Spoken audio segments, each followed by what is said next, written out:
Texans. Folks, there's no place for this noise to go in the Superdome. It is loud, and these fans are ready for football as their Saints get ready to do battle with the Houston Texans. And no return on this one as the fair catch is signaled for and taken.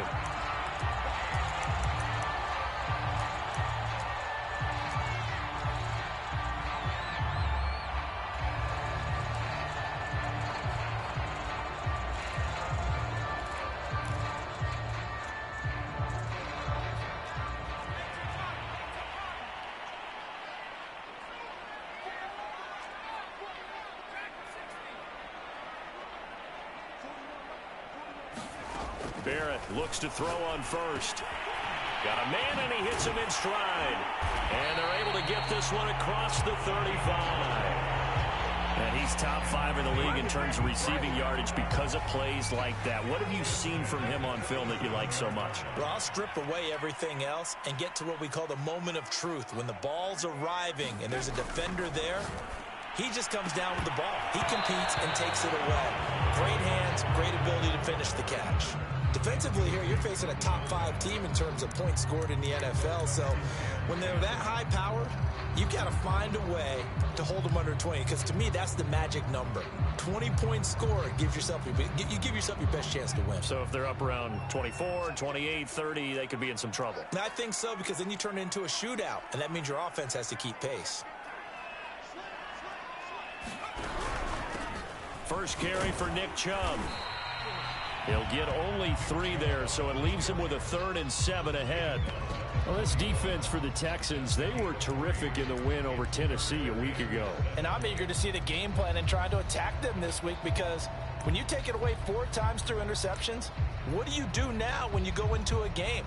Do you decide you can't throw the ball? Do you try and run it more? Or do you tell your quarterback, make sure you see your guys open before you deliver?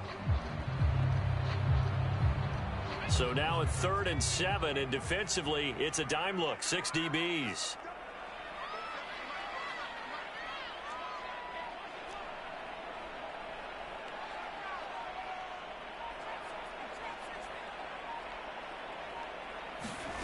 Throwing here, Barrett. And that is incomplete. Oh, he had a defender right there with him to force that to the ground. And 4th down now coming up. Here comes the Saints punter now. As the first drive of the game stalls out, he's on to punt.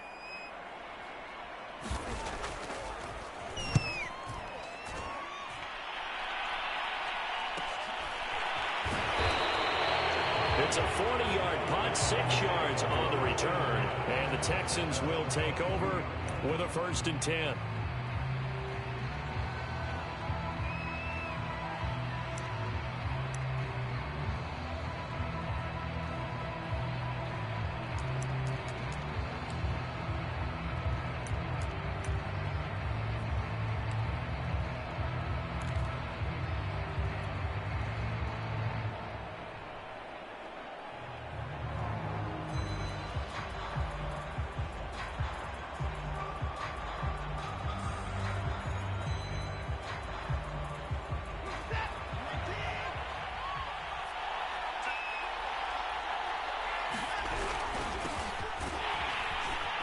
And he'll work this forward for about 3 at 2nd down.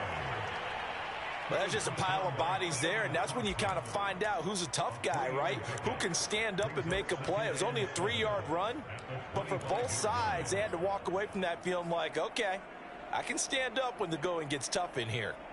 2nd down and 7.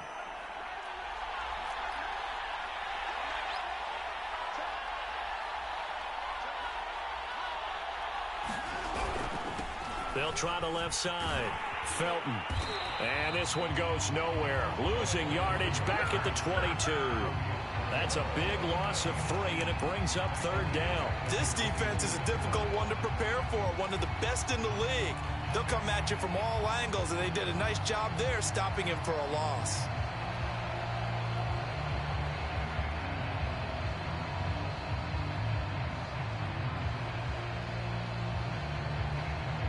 And for the Saints here on 3rd down, an extra defensive back on the field. Watson now to throw. He's got his man. It's the tight end, Brevin Jordan. And they'll get it all the way up about 5 yards shy of midfield. Good job there of getting his tight end involved because he lines up on the right side of the formation, just works his way across the field. I really like how they were in sync on that one. He spotted the open gap in the zone, and his quarterback found him, and they get a first down.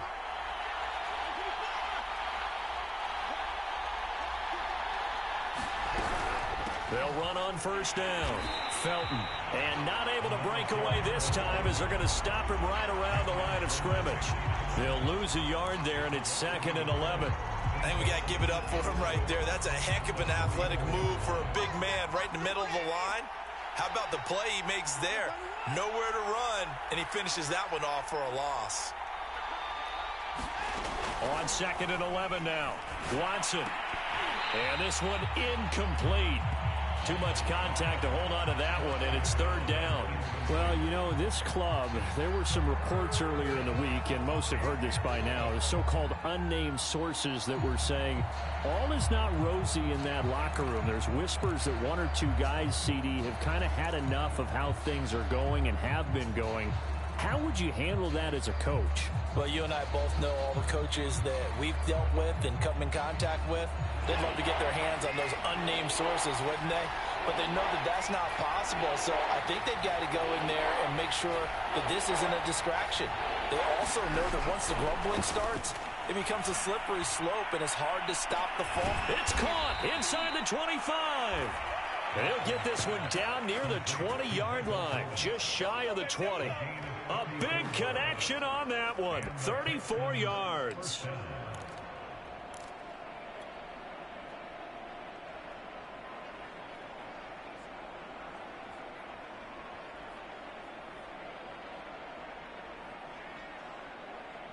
So the big play gets him all the way down to the outskirts of the red zone here for 1st and 10.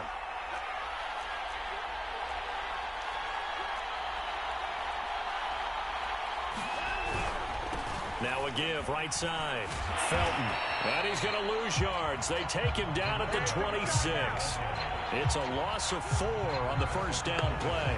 Yes, indeed. That play there, that reminds me of some of the guys that I played with to have that suddenness, able to get into the backfield almost about the time the ball snapped and make a play. How about that tackle for a loss? Absolutely. He did a lot of that last week when he was named the NFC Defensive Player of the Week, where the guys on the team would say, hey, yeah, we called him the disruptor. And that's carrying forward again. Makes sense, doesn't it?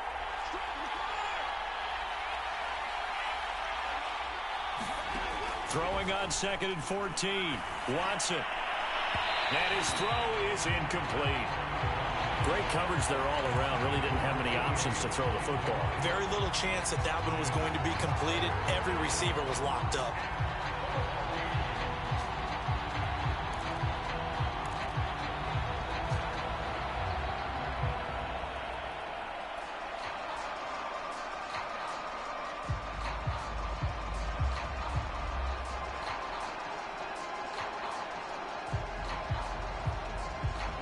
Play of the drive coming up, and certainly not an easy one on 3rd and long.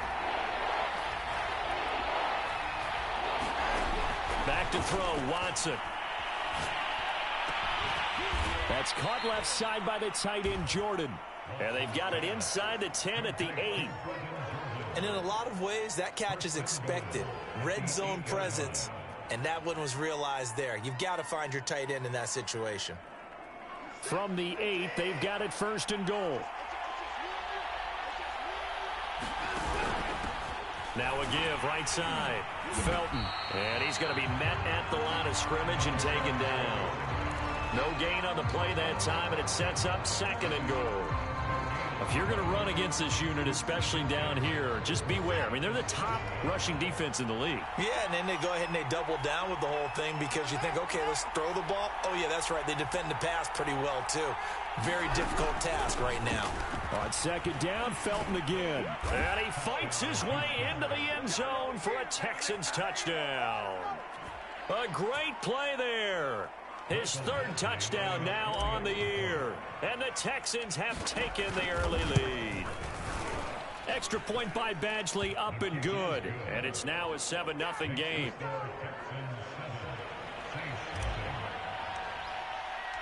Following the touchdown, Badgley out there to kick it away. And a fair catch signaled for and taken successful.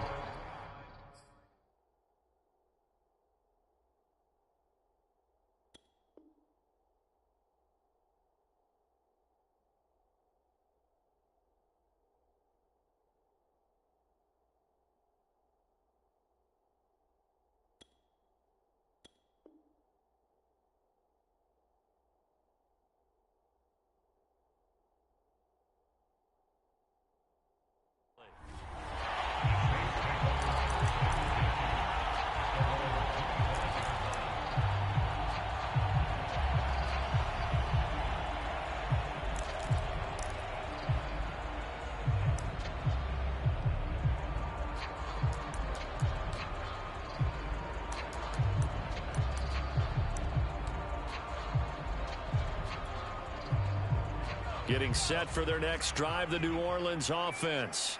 And hoping to do better than they did their last possession when they punted the football. Appeal to the vanity of your offensive line. Tell them that they control your fate. Leverage guys. Win the line of scrimmage. If you do that, you start to win first down. You win second down. And guess what? You start accumulating first downs. And that's what they need. There he goes left side. The 20. Touchdown, New Orleans. A great effort there. His 6th touchdown of the season. And the Saints are within an extra point of tying this thing up. Lutz with the extra point. That will tie our score here in this opening quarter of play. So all even at 7 now as they kick it away.